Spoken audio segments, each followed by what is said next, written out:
வாங்க பார்த்து வாங்க. உட்காருங்க. டீ போட்டு எடுத்துருவோம்மா. சரிங்க.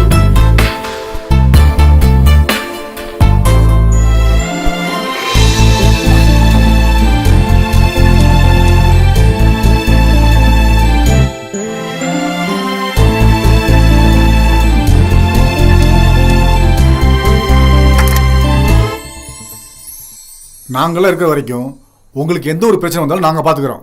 நீங்கள் ஒன்றும் கவலைப்படாதீங்க. வழக்கம் போல தொழிலை கவனிங்க.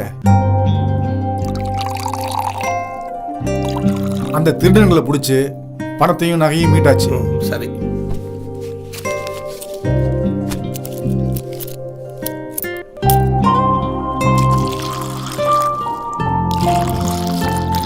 அப்புறம் படிப்பெல்லாம் எப்படி நல்லபடியா போயிட்டு இருக்கு. நீங்களாம் நல்லா வரணும். டீ எடுத்துக்கோங்கப்பா.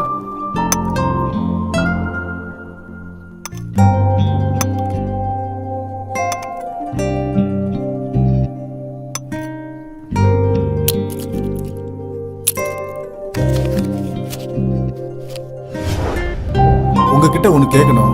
ஆமாம், உங்களை பற்றி முழு விவரம் சொல்லவே இல்லையே. இந்த ஊருக்கு குடி வந்தது மட்டும்தான் தெரியும். எங்களுக்காக எவ்வளோ அக்கறை எடுத்துக்கிறீங்க. சொல்கிறேன் சுந்தர். எங்கள் சொந்த ஊர் கடவுருப்பா. கடவுர் ஜமீனில் வேலை பார்த்துக்கிட்டு இருந்தோம்.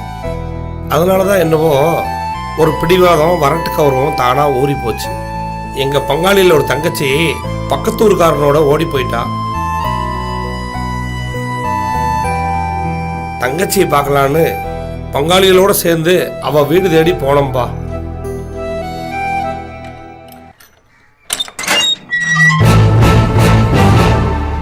சுமதி, உங்க அண்ணன்லாம் வந்திருக்காங்க. அண்ணே வாங்கண்ணே, நல்லா இருக்கீங்களா? நல்லா இருக்கேன். வாங்கண்ணே, உள்ள வாங்க. அண்ணி நல்லா இருக்காங்களா? நீங்க எப்படின்னு இருக்கீங்க? மத்தனே நல்லா இருக்கீங்களா? உட்காருங்கண்ணே. இதெல்லாம் எதுக்குண்ணே? ஏண்ணே இதெல்லாம்? வாங்கிக்கமா. ஏங்க போய் கறி எடுத்துட்டு வாங்க சீக்கிரம். அண்ணா இருங்க, டீ எடுத்துட்டு வரேன். சரி.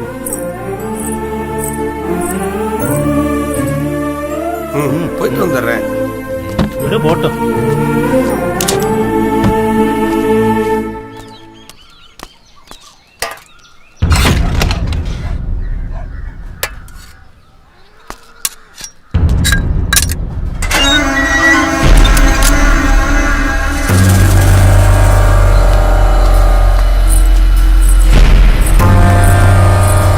அண்ணே எடுத்துக்கங்கண்ணே.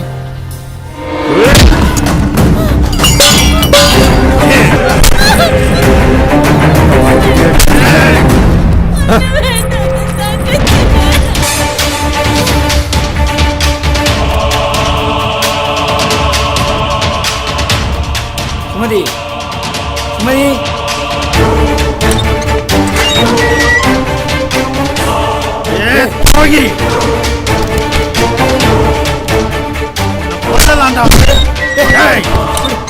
ஊர் சிரிக்க வச்சிட்டியடா.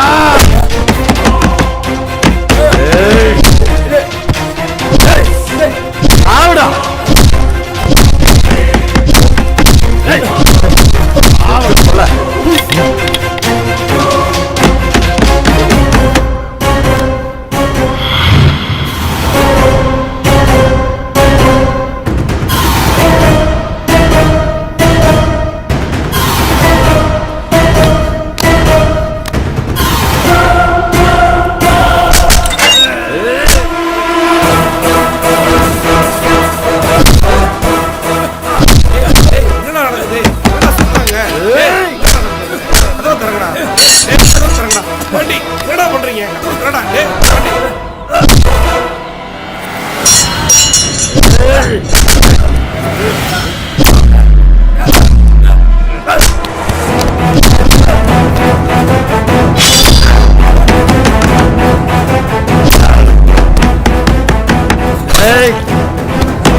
பேசி கூட்டிட்டு வந்து இப்படி மோசம் பண்ணிட்டீங்களேடா.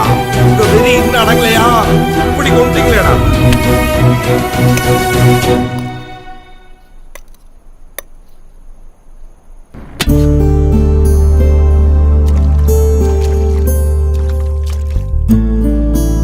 அப்பா கிட்ட பேசுனியா?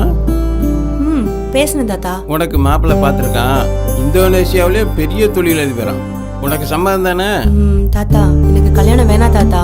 நான் இங்கே இருந்துக்கிறேன். நான் நிறைய சாதிக்கணும் தாத்தா. அப்பா கிட்ட நீங்களே சொல்லிடுங்க தாத்தா.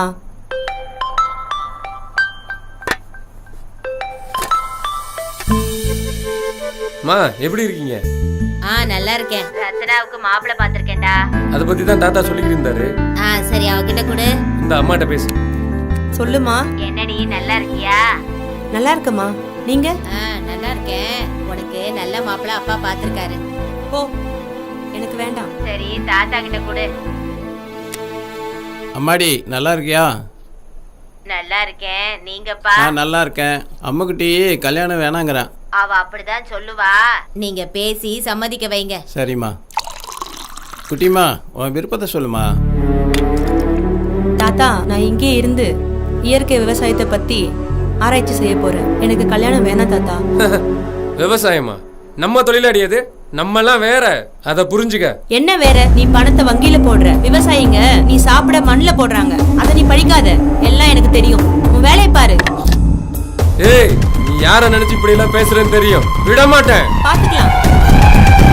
பாத்தீங்களா தாத்தா? நான் இருக்கேன்ல பார்த்துக்கிறேன். கூச்சப்படாம சாப்பிடுங்கய்யா. சரிங்கம்மா. ஊருக்கே சோறு போட்ட குடும்பம். பொறுமையா சாப்பிடுங்க.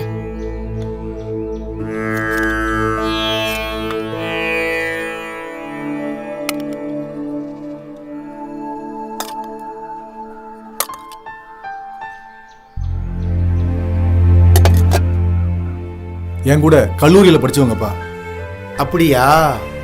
தம்பி எந்த ஊரு? நான் வந்து காளிப்பாளையம் பழனிசாமி பையன். ஓ அவர் பையனா? ஆமாங்க ஐயா. அந்த தம்பி மணவாசிங்க ஐயா, கோபால் பையன். அடடே அவர் பையனா? உங்க அப்பா ரொம்ப விசுவாசமா இருப்பாரு. நல்லா சாப்பிடுங்க. அந்த காலத்துல நோன்பு போட்டாக்க கம்பு சோளத்தை கொடுத்துட்டு எங்க வீட்டுல நெல் வாங்கிட்டு போவாங்க. அன்னைக்கு ஒரு நாள் தான் நெல்லிச்சோறு சாப்பிடுவாங்களாம். மற்ற நாளெல்லாம் கம்பும் சோளமும் தானா? ஆமாங்க ஐயா சொல்லியிருக்காங்க. நீங்க உட்கார்ந்து இருக்க இடத்துல தான் பெரிய உயரமான குருது இருந்துச்சு. அது நிறைய நெல் இருக்கும். வீட்டை அகலப்படுத்தணும்னு போச்சு. நல்லா சாப்பிடுங்க. நீங்கள்லாம் ஒத்துமையா இருக்கணும். எங்க காலம் புரிஞ்சுக்கிறாத காலம். என்னைக்கு நீங்க இப்படியே ஒத்துமையா இருங்க. சாப்பிடுங்க, நல்லா சாப்பிடுங்க. பொறுமையா பொறுமையா சாப்பிடியா? பொறுமையா. கொஞ்சம் சும்மா இருங்க. உங்க வரலாறு பேசுற நேரமா இது. பசங்க எல்லாம் சாப்பிடணும். நான் என்னடி அம்மா அப்படி சொல்லிவிட்டேன்? எங்கப்பா சொந்த பந்தமெல்லாம் ரெண்டு பொண்டாட்டி கட்டியிருக்காங்களே, நீங்க மட்டும் ஏன் அம்மாவோட நிறுத்திட்டீங்க? இது கணவனுக்காக மதுரையே எரிச்ச பூமி. என்னத்த சொல்றது? மனைவியை சந்தேகப்பட்டவனெல்லாம் என் ஜாமி. தாயும் அவளே, தாரமும் அவளே.